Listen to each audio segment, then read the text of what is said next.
दोस्तों, जैसा कि आप सभी लोग जानते हैं, किसी भी एग्जाम में अपॉइंटमेंट के क्वेश्चन 101% पूछे जाते हैं। तो आज की इस वीडियो में हम लोग एक लिस्ट देखेंगे जिसमें कि हम लोग जनवरी से लेकर अप्रैल महीने तक जितने भी मोस्ट इम्पॉर्टेंट अपॉइंटमेंट है उनको रिवीजन करने वाले हैं। लेकिन उससे पहले ये जो पूरी लिस्ट है ये मैं आपको बताऊंगा। लेकिन उससे पहले ये लिस्ट मैं आपको क्यों करवा रहा हूँ, क्योंकि आज का पहला प्रश्न बना है एक नए अपॉइंटमेंट को लेकर। अब ये प्रश्न क्या बना है उसको समझते हैं। क्वेश्चन बनेगा कि हाल ही में किसे आरबीआई का नया कार्यकारी निदेशक यानी कि एग्जीक्यूटिव डायरेक्टर अपॉइंट कर दिया गया है। तो आंसर क्या हो जाएगा? आंसर हो जाएगा कि हाल ही में जोस जे कटूर, ऑप्शन नंबर ए इसका राइट आंसर हो जाएगा। जोस जे कटूर को आरबीआई का नया एग्जीक्यूटिव डायरेक्टर बना दिया गया है। जोस जे कटूर का फोटो देख सकते हैं, ये आप देख सकते हैं आरबीआई के साथ में इनका फोटो लगाया है सो दैट आप लंबे समय तक इनको याद रख पाएँ। तो ये रहे जोस जे कटूर जिसको आरबीआई का नया ईडी एग्जीक्यूटिव डायरेक्टर कार्यकारी निदेशक बना दिया गया है। अब चूंकि दोस्तों बात चली है अपॉइंटमेंट को लेकर, तो हम लोग क्या करेंगे, जनवरी से लेकर अप्रैल तक के कुछ मोस्ट इम्पॉर्टेंट अपॉइंटमेंट का डिस्कस करेंगे। जैसे कि हाल ही में आयुष्मान भारत योजना जो है उसका नया सीईओ किसे बनाया गया था? आरएस शर्मा को बनाया गया था। एशियन क्रिकेट काउंसिल जो है, एशिया का जो क्रिकेट काउंसिल है उसका प्रेसिडेंट अध्यक्ष किसे बनाया गया है? तो जय शाह को बनाया गया है। एसबीआई कार्ड नाम से एक कंपनी है जिसके एमडी और सीईओ किसे बनाया गया है? राम मोहन राव अमारा, ये इसका राइट आंसर हो जाएगा। नासा के नए एक्टिंग चीफ ऑफ स्टाफ कौन बनाई गई हैं? तो भाव्या लाल एक भारतीय हैं जिनको बनाया गया है। पहली बार किसे चीफ कॉम्प्लायंस ऑफिसर बनाया गया है फेसबुक का? तो हेनरी मोनिज इसका राइट आंसर हो जाएगा। फिर उसके बाद में है कि तमिलनाडु का नया चीफ सेक्रेटरी हाल ही में किसे बनाया गया है? राजीव रंजन इसका राइट आंसर हो जाएगा। महिंद्रा एंड महिंद्रा कंपनी का फाइनेंशियल सर्विसेज का चेयरमैन किसे बनाया गया है? अनीस शाह इसका राइट आंसर हो जाएगा। अमेजन कंपनी जिसके सीईओ जेफ बेजोस हैं उनके बाद में किसको सीईओ अपॉइंट किया गया है? तो एंडी जेसी इसका राइट आंसर हो जाएगा। सेंट्रल ब्यूरो ऑफ इन्वेस्टिगेशन का इंटरिम डायरेक्टर किसे बनाया गया है? तो प्रवीण सिन्हा राइट आंसर हो जाएगा। बॉक्सिंग फेडरेशन ऑफ इंडिया का प्रेसिडेंट किसे बनाया गया है? अजय सिंह इसका राइट आंसर हो जाएगा। इसके बाद में इंडियाज़ यंगेस्ट फीमेल पायलट कौन बनी है? तो आयशा अजीज़ जो है भारत की सबसे ज़्यादा यंगेस्ट फीमेल पायलट बनी है। अब हम लोग क्या करते हैं कि जल्दी से हम लोग ये छोटा सा जो हमने लिस्ट रिवीजन कर लिया है, इससे क्या होता है कि कम समय में पुरानी चीज़ें रिकॉल हो जाती हैं और बहुत अच्छा बूस्टअप मिल जाता है। आगे चलते हैं दोस्तों। आज आपके लिए जितना संभव हो सकता है हम हर तरीके से प्रयास कर रहे हैं। उनमें से एक प्रयास ये है कि हाल ही में हमने आपकी प्रैक्टिस के लिए एक एसबीआई का फ्री, एसबीआई क्लर्क का एक फ्री मॉक टेस्ट आपके लिए अरेंज किया है। तो सबसे पहले एसबीआई का चाहे आप तैयारी कर रहे हो चाहे ना कर रहे हो, चूँकि बड़ी मेहनत से आपके लिए लेकर आता हूँ, फ्री ऑफ कॉस्ट है। नीचे एक लिंक दे रखा है, चाहे आप तैयारी करो चाहे ना करो, जाकर वहाँ पर उस मॉक टेस्ट को रजिस्ट्रेशन करें और उस मॉक टेस्ट को अटेम्प्ट करें। विश्वास मानिए आपका प्रैक्टिस होगा अच्छा, जितना प्रैक्टिस करोगे उतना ही अच्छा आपका तैयारी हो जाएगा। तो सभी लोग इसको प्रैक्टिस करेंगे। आगे चलते हैं और वापस आकर कमेंट करके बताना भी कि आपको ये मॉक टेस्ट कैसा लगा। दोस्तों, इस बार की जो बजट में फरवरी में जो बजट पेश किया गया था 2021 और 22 वाला, ठीक है, तो 2021 और 22 का जो बजट पेश किया गया था उसमें भारत की जो फाइनेंस मिनिस्टर है निर्मला सीतारमण, उन्होंने क्या किया था, उन्होंने एक बात कही थी कि देश के अंदर में जो बैंकों का एनपीए है, नॉन परफॉर्मिंग एसेट्स, वो बहुत ज़्यादा बढ़ रहा है और वो बहुत जल्दी 12% होने वाला है। अब ये जो बैंकों का नॉन परफॉर्मिंग एसेट्स होता है, किसी भी बैंक के बंद होने का सबसे बड़ा रीज़न होता है कि उसने जो पहले लोन दे रखे हैं उनसे पेमेंट नहीं आ रही है। तो इसके लिए एक सुझाव दिया था निर्मला सीतारमण ने। उन्होंने एक कंपनी बनाने की, एक नया बैंक बना रही थी जो कि बैंकों का एनपीए जो होता है उसको रिकवर करने के काम आएगा। अब इस उसी बैंक का नया सीईओ बना दिया गया है, यानी कि सबसे पहला सीईओ बनाया गया है। तो अब हम लोग देखेंगे इसको लेकर क्वेश्चन क्या बनाएगा। थ्योरी पता होना बहुत ज़रूरी है, तभी वो चीज़ें आपके दिमाग में बैठेंगी। प्रश्न बनेगा कि हाल ही में किसे national asset reconstruction company limited के पहले सीईओ के रूप में नियुक्ति किया गया है। नेशनल एसेट रिकंस्ट्रक्शन कंपनी का जो पहला नया सीईओ है वो किसे बनाया गया है? आंसर हो जाएगा पद्म कुमार एम नायर। तो ऑप्शन नंबर ए इसका राइट आंसर हो जाएगा। सो गाइस यहाँ पर राइट आंसर क्या हो जाएगा? पद्म कुमार एम नायर इसका राइट आंसर हो जाएगा, जिनको हाल ही में national asset reconstruction company limited का नया सीईओ बना दिया गया है। तो आपको ये याद रखना है। ये कंपनी क्या है उसके बारे में मैं आपको पहले ही बता चुका हूँ। यहाँ पर पद्म कुमार माधवन नायर का, एम नायर का फ़ोटो यहाँ पर आप देख सकते हैं। ये इनका मुस्कुराता हुआ फ़ोटो दिख रहा होगा और नीचे लिखा है पद्म कुमार माधवन नायर को नई जिम्मेदारी प्रदान करी गई है और ये बैड बैंक के नए सीईओ का काम दिया गया है। देखो एक टर्म यूज़ किया गया है बैड बैंक। बैंक देखो, बैंक आप सभी लोग जानते हैं। ये बैड बैंक क्या होता है मैंने आपको पहले बताया कि चूंकि ये जो बैंक होगा, जो नया ये बैंक बनाया गया है जिसका नाम देखो, वैसे तो इसका नाम है national asset reconstruction company limited, इसको ही बैड बैंक के नाम से जाना जाएगा, जो कि बैंकों का एनपीए रिकवर करने का काम करेगा। अब जब भी आप बैंकिंग का इंटरव्यू दोगे तो वहाँ पर भी आपसे पूछा जाता है कि ये एनपीए क्या होता है। तो एनपीए आपका पता होना चाहिए कि जो आरबीआई है, आरबीआई के अनुसार। अब दोस्तों होता क्या है, बैंक क्या करता है कि बड़ी बड़ी कंपनियों को लोन देता जाता है। जब लोन इतना ज़्यादा दे देता है कि कभी कभी उस लोन का जो रीपेमेंट है वो नहीं हो पाता है, तो ऐसी ही संपत्तियों को जिनसे बैंकों को कोई भी पैसा प्राप्त नहीं होता है, उनको ही एनपीए कहा जाता है। इसकी एक लिमिट होती है, कितने दिनों के बाद में अगर आपको पैसा ना मिले तो उस चीज़ को एनपीए घोषित किया जाएगा। तो ये जो लोन की किस्त है, अगर 180 दिन से ज़्यादा के समय में ये लोन की किस्त अगर वापस नहीं मिलती है, लोन की किस्त अगर 180 दिनों, ये क्वेश्चन भी पूछा जाता है, तो 180 दिनों के अंदर में अगर ये पैसा वापस ना मिले तो उसको एनपीए घोषित कर सकता है कोई भी बैंक। ठीक है, तो ये सब होता है। आई होप ये सब करने से इसका जो एनपीए है वो बचाया जा सके। अगला प्रश्न है, करंट अफेयर्स का अगला प्रश्न बनेगा कि नीति आयोग और किस कंपनी ने हाल ही में एक रिपोर्ट जारी करी है जिसका नाम है connected commerce creating a road map for a digitally inclusive Bharat.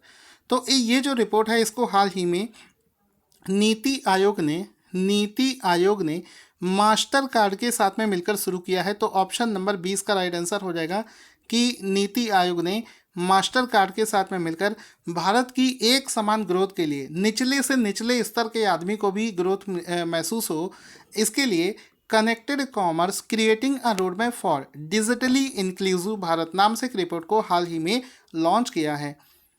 तो ऑप्शन नंबर 20 का राइट आंसर हो जाएगा। आप इस रिपोर्ट को देख सकते हैं, कनेक्टेड कॉमर्स नाम से इस रिपोर्ट को मास्टर कार्ड और नीति आयोग ने संयुक्त रूप से लॉन्च किया है, सो दैट इंक्लूसिव भारत यानी कि सभी को एक साथ लेकर समावेश करते हुए डिजिटली जो फाइनेंशियल सर्विसेज हैं वो देश के हर व्यक्ति तक पहुंचाई जा सकें, इसको लेकर इसमें चीज़ें दी गई हैं।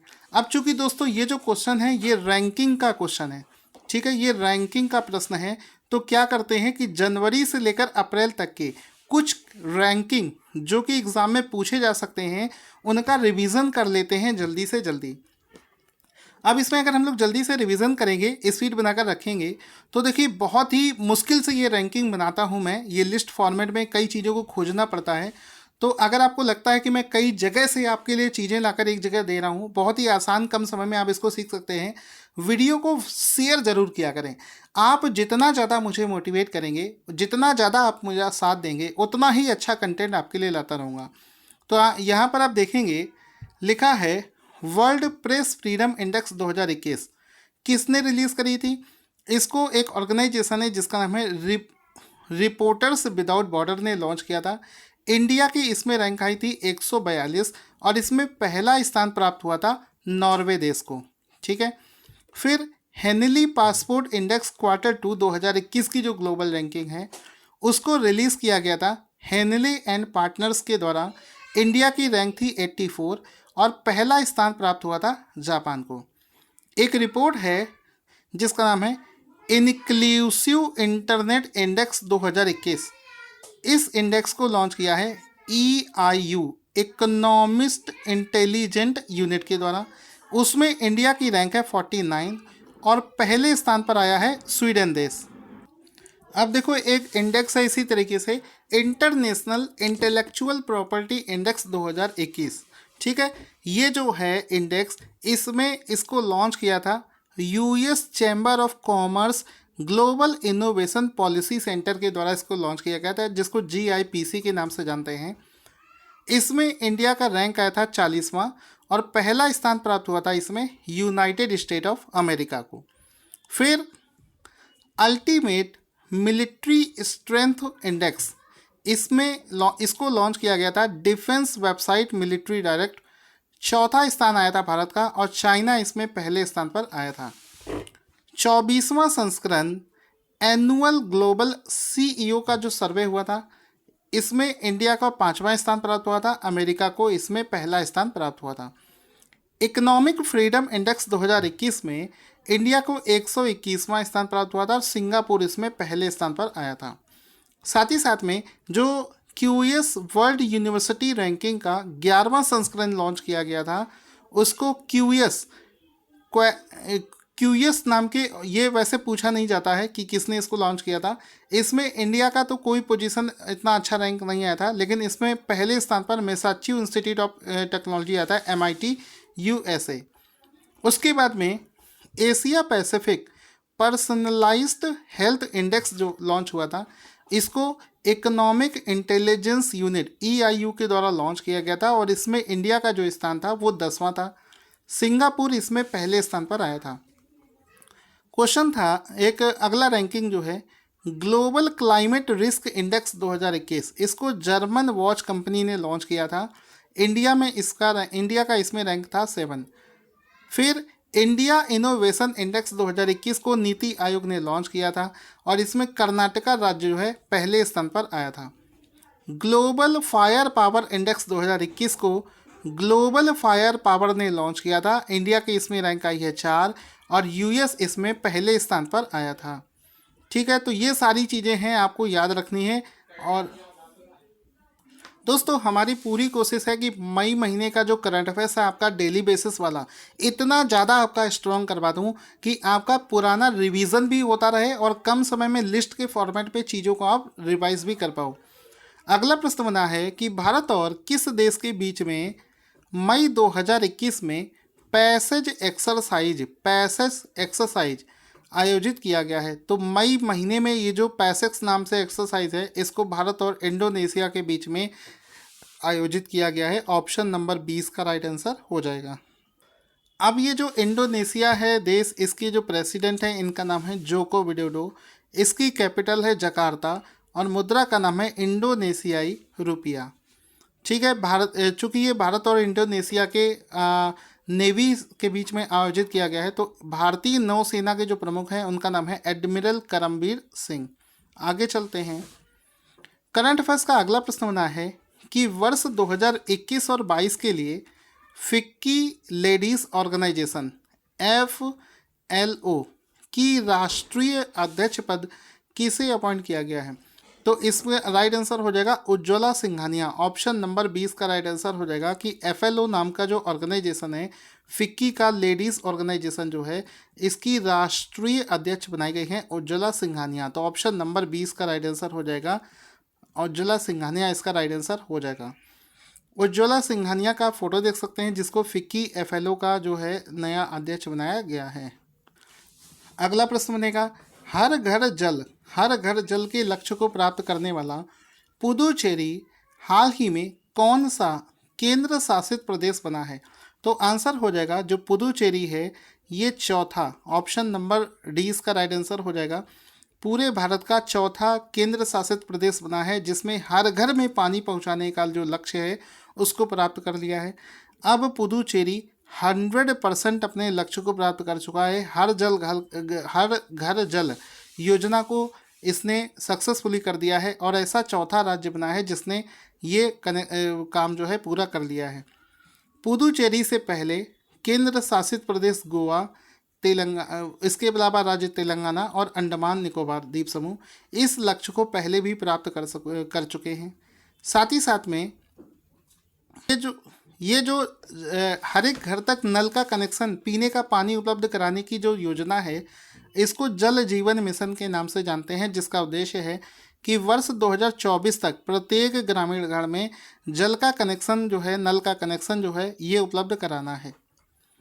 करंट अफेयर्स का अगला प्रश्न बना है कि हाल ही में डिजिटल बाढ़ रिपोर्टिंग प्रणाली का इस्तेमाल करने वाला पहला भारतीय राज्य कौन सा बना है? तो आंसर हो जाएगा असम। ऑप्शन नंबर ए इसका राइट आंसर हो जाएगा। आपको पता होगा असम राज्य में बाढ़ बहुत ज़्यादा आती है, तो इस बार एक डिजिटल सिस्टम बनाया गया है जो कि बाढ़ की रिपोर्टिंग करेगा, पहले से कहाँ पर बाढ़ आने वाली है, कौन कौन से रिसोर्सेज की ज़रूरत है, कितने कम समय में बाढ़ को टैकल किया जाए। तो ये पूरे भारत का पहला जो ऐसा सिस्टम है, इसको लॉन्च करने वाला असम पहला राज्य बना है। अब ये जो नया सिस्टम है, इसको FRIMS के नाम से जाना जाता है। FRIMS का मतलब हुआ flood reporting and information management system. FRIMS ये इस पूरे सिस्टम का नाम है, जिसको हाल ही में असम राज्य पहला राज्य बना है जिसने इसको लॉन्च किया है। अब इसमें आपसे ये भी पूछा जा सकता है कि असम राज्य ने किस ऑर्गेनाइजेशन की मदद से इसको लॉन्च किया है? तो इस असम ने यूनिसेफ के साथ में मिलकर इसको लॉन्च किया है। ये भी आप लोग याद रखेंगे। दोस्तों, आपको पता है जैसा कि पूरे भारत में ऑक्सीजन की कमी हो रही है, तो हाल ही में सुप्रीम कोर्ट एक्शन में आ गया है। पूरे भारत के अंदर में ऑक्सीजन की अवेलेबिलिटी को अच्छी तरीके से पहुंचाने के लिए हाल ही में सुप्रीम कोर्ट के द्वारा ऑक्सीजन की आपूर्ति में सुधार लाने के लिए गठित एक राष्ट्रीय कार्यबल यानी कि टास्क फोर्स में कितने सदस्य हैं? तो आंसर हो जाएगा, इसमें कुल सदस्यों की संख्या है 12। ऑप्शन नंबर डी इसका राइट आंसर हो जाएगा कि कुल सदस्यों की संख्या इस टास्क फोर्स में 12 है। ऑप्शन नंबर डी इसका राइट आंसर हो जाएगा। ये जो पैनल बनाया गया है, ये जो टास्क फोर्स है, ये पूरे देश के अंदर में लिक्विड ऑक्सीजन की प्रॉपर सप्लाई की जो एक चेन बनी हुई है उसको सुनिश्चित करेगा और सभी जगह ऑक्सीजन सही मात्रा में पहुंचाने की कोशिश करेगा। अब ये जो टास्क फोर्स बना है, इसका जो कार्यकाल है ये लगभग 6 महीने का है। तो दोस्तों, आपको हमारा वीडियो कैसा लगा कमेंट बॉक्स में लिखना ना भूलें, और जितना ज़्यादा आप मेरी मदद कर सकते हैं इस वीडियो को शेयर करने में, उतना ज़्यादा इसको शेयर करने की कोशिश करें। Thank you for watching this video. ये क्वेश्चन आपको जो स्क्रीन पर दिख रहा है, इसका आंसर कमेंट बॉक्स में लिखना ना भूलें। जितना ज़्यादा आप आंसर करेंगे उतना ही आपकी प्रैक्टिस होगी।